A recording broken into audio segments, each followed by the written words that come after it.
Sin DRS, old school, sin apenas demasiada diferencia entre los coches, sin empujar de la pista, sin bloquear la rueda en la curva más difícil del circuito y por supuesto sin palabras. ¿Por qué pagas la entrada de una carrera? Sé sincero, o de un partido de fútbol, de básquet, está claro, para ver a los diferentes, los que hacen cosas distintas, los que convierten lo imposible en lo cotidiano. Son maestros, son genios.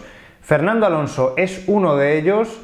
Esto no va a cambiar por muchos años que tenga y evidentemente con un coche competitivo nos lo va a demostrar a partir de ahora mucho más a menudo. Creo que a Fernando se le dio esta carrera de cara para exhibirse, ¿no? Porque en la salida fue bastante conservador, no quería toques, no quería problemas, quería probar hasta qué punto podía llegar el rendimiento de este Aston Martin. Cuando le pasan los dos Mercedes, sabe que a partir de ahí empieza el trabajo, que los Mercedes van a tener que forzar mucho más, mientras tanto él conservará neumático y que va a tener sus opciones de adelantarles no en boxes, sino en pista. Para Fernando esto es muy complicado psicológicamente de gestionar. Hace unos meses estaba pilotando un Alpine sin mayores ilusiones que meterse en puntos, ¿no?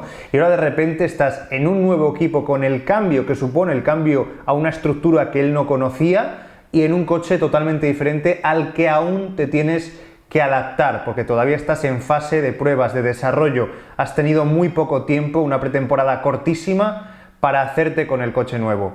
Creo que no tiene nada que ver poner el modo ataque en estas circunstancias tan particulares con Hamilton, Russell, Sainz, Leclerc, que son pilotos que se mantienen en sus actuales equipos, que incluso están viendo un retroceso, ¿no? Malas noticias en esos proyectos para este año que les va a tocar remar a contracorriente en esta temporada, sobre todo a Mercedes, y precisamente por eso había mucho piloto herido en su orgullo, después de una pretemporada que no había salido bien, malas sensaciones, caras largas en los boxes, había que reivindicarse en la pista y Fernando sabía que ahí él es el que tenía las de perder quizás. Cuando creías que estaba todo perdido, de repente te encuentras en este nuevo escenario.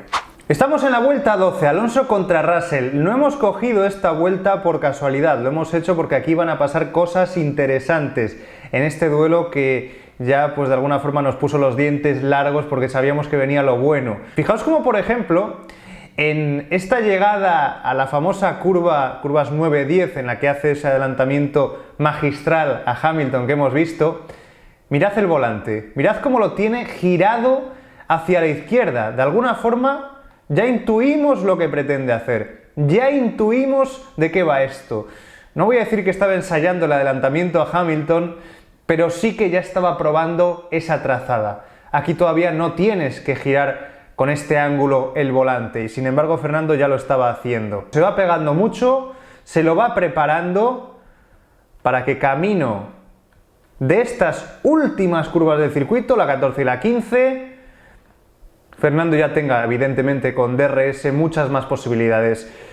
En esta edición ha habido pues un condicionante que quizás ha dificultado un poco más las acciones de adelantamiento en la recta principal y es retrasar la zona de DRS 50 metros más a partir de aquí, de esta señal que vemos de DRS. Una de las características que hemos visto de este Aston Martin, que la hemos visto todos y evidentemente sus principales rivales, porque todos tendrán mucha información después de esta carrera del Aston Martin. Igual que por ejemplo Checo Pérez al término de la misma dijo, pues mira, he podido aprender mucho detrás de Charles Leclerc, del Ferrari, de sus movimientos, del comportamiento del coche y ahora todos estos reportes voy a llevarlos al debrief, ¿no?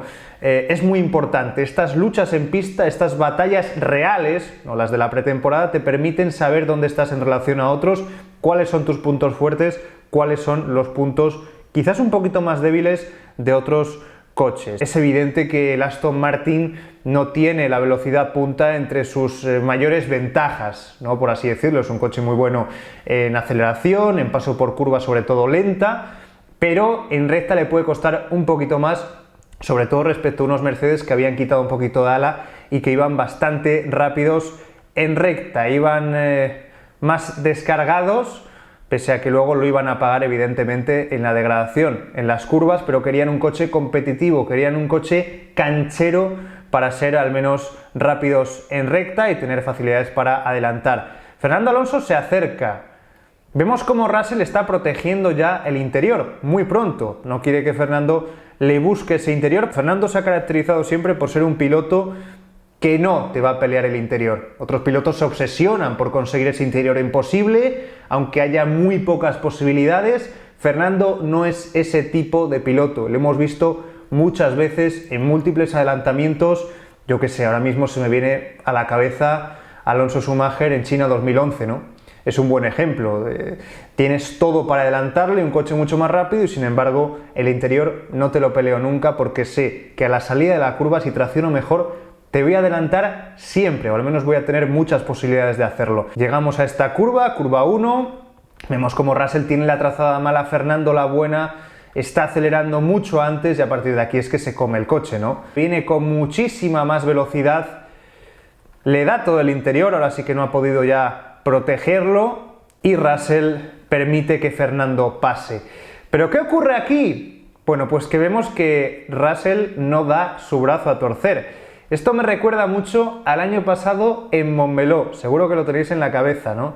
Cómo Russell se defendió en acciones que realmente parecían casi imposibles en la curva 1, ¿no? Apuraba hasta los últimos centímetros, yéndose largo hasta el límite, hasta el exterior de la curva, cogiendo absolutamente todo el piano. Casi le sale bien, ¿eh? Y Fernando Alonso, yo creo que por un momento llega a pensar, cuando vemos aquí los dos coches en paralelo, que quizás Russell le podía volver a recuperar la posición, ¿eh? Pero evidentemente Fernando aquí tiene la curva, con alargar un poquito más esta frenada, sabe que Russell ya no tiene espacio para intentar hacerle lo mismo, ¿no? ¿Podía haber Fernando, alargando un poquito más esta frenada, evitar esta réplica de Russell? Yo creo que sí lo podía haber hecho, pero Fernando aquí, pues digamos que le da ese derecho a réplica, tampoco tenía muchas posibilidades, ¿no? No podía hacer mucho más, porque Fernando también evidentemente sabe que los neumáticos de Russell tienen más problemas y que su tracción en este instante pues no va a ser tampoco brillante, ¿no? Para devolverle el adelantamiento. Por eso Fernando tampoco, ya sabemos, ¿no? Un piloto de la vieja escuela no te va a estrangular, no te va a echar, que es algo que ya damos por hecho, porque ya nos hemos ido acostumbrando en los últimos años a estas maniobras de adelantamiento un poco sucias para algunos, ¿no? Pero es que ya, en fin, esto es lo que nos parece lo raro casi, ¿no? Lo de otra época. Nos vamos precisamente al duelo, porque seguramente es lo que estáis deseando ver. Fernando Alonso tenía todo de cara para adelantar a Hamilton y en esta curva 1, preparándose un posible adelantamiento, vemos cómo coge el vértice muy pronto. Hamilton quizás pues ha tenido más recientes batallas muy importantes por la victoria, como recordamos en 2021 con Max Verstappen, por ejemplo, ¿no? Esa batalla antológica que tuvieron ambos pilotos precisamente en esta curva, con aquella polémica que todavía recordamos y tenemos muy viva. Bueno, pues Fernando aquí le pasa, tiene que alargar un poco la frenada, porque evidentemente está por la zona que tiene que hacer un ángulo de volante un poco más agresivo, y Hamilton se la devuelve por el interior. Lo estáis viendo, ¿no? Sabe Hamilton que se va a ir un poco largo, pisando la moqueta, pisando un poco más allá, intuyendo lo que iba a pasar, que es este trayazo bestial en el coche de Fernando. El propio Fernando decía, no, a partir de ahora tendré que intentar cosas diferentes, ¿no? Esto no me va a valer, voy a tener que ser un poco más creativo. De nuevo, a la caza de Hamilton. ¿Qué pasó en el lugar del crimen? La vuelta antes, esta curva tan complicada. Llegas de 250, te tiras a ese vértice a 70 km por hora. Vemos aquí estas trazadas, ¿no? Tan distintas de Fernando Alonso y de Lewis Hamilton. Es bastante más agresivo a la hora de cogerse todo el piano, Fernando, todo el piano y más allá, ¿no? Porque incluso se sale a la tierra y Fernando Alonso abre DRS. Nueva posibilidad, nueva tentativa y vemos cómo se enseñan los retrovisores, pero no la adelanta. Quizás podía haberle tirado el coche, yo creo que aquí sí que está en una buena posibilidad para intentarlo, porque venía acercándose, estaba muy cerca. Creo que no hay mucha diferencia, por ejemplo, entre Checo Pérez, Charles Leclerc y Fernando Alonso, Lewis Hamilton aquí. O sea, creo que más o menos Checo se tira a esta distancia con el coche de Leclerc. Hamilton tampoco parecía oponer mucha resistencia. Entramos en esta zona rápida con un Fernando pegadísimo. Aquí evidentemente la tracción importa muchísimo y Fernando sabe que lo va a hacer, que lo tiene. pero que también se enfrenta a un Mercedes que corre más en recta. Entonces, aquí es donde llega el ingenio del maestro, ¿no? Y Fernando sabe lo que tiene que hacer, sabe que tiene que sorprender a Hamilton en una maniobra muy difícil. Otros pilotos quizás ni lo intentarían, o sea, en Mónaco sería adelantar en Loebs, por ejemplo. En Suzuka, en la 130R, fíjate qué barbaridad, seguro que nadie lo intentaría. Fernando ya lo hizo hace bastantes años con Schumacher, un adelantamiento que es una de las imágenes más icónicas de la Fórmula 1. Bueno, pues creo que este adelantamiento también ha quedado para la historia. Fijaos aquí cuando Fernando Alonso intenta colocar el coche, porque es un caballo desbocado ahora mismo, que tiene otro pequeño trayazo aquí, pasa muy cerca, rueda con rueda también, un poco impulsado por ese aire turbulento de la rueda trasera derecha de Hamilton. Sabe que Hamilton en ningún caso va a proteger este interior, este no. Aquí directamente lo que quieres es hacer la curva bien porque estás pensando en la recta siguiente y eso lo utiliza Fernando a su favor.